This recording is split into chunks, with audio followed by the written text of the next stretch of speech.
وزن 85 کیلو. مجتبی کریمفر از جمهوری اسلامی ایران با دومنده قرمز سمت چپ تصویر در مورد شاهان از اردن با دومنده آبی مبارزه میکنه. کشتیگیر اردن سمت رو به تصویر شما از آن مشاهده میفهمید. مجتبی کریمفر کشتیگیر کشورمون همچنان در سرشاخ در ابتدای کار روی دستان حریف خودش کار میکنه.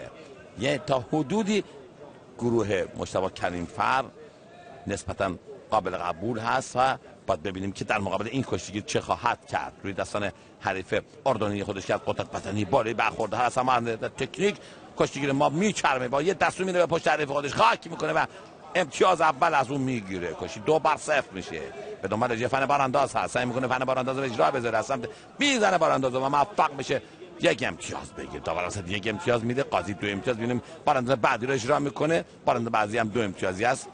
حالا اینو یک امتیاز دادن، در این حال ببینیم که نتیجه چه هست. یک بار دیگه بارانداز اجرا میکنه، برای بار سوم چهارم باراندازها هی پی در پی و موفق میشه با نتیجه 8-0 در حالی که 59 ثانیه از وقت کشتی سپری شده. مجتبی کریمفر موفق میشه در زمان 59 ثانیه حریف اردنی خودش شکست بده. خسته نباشید میگیم به مجتبی کریمفر، تبریک میگیم 4مین پیروزی رو به هموطنان عزیزمون در آبادگاه مسابقات بازی‌های آسیایی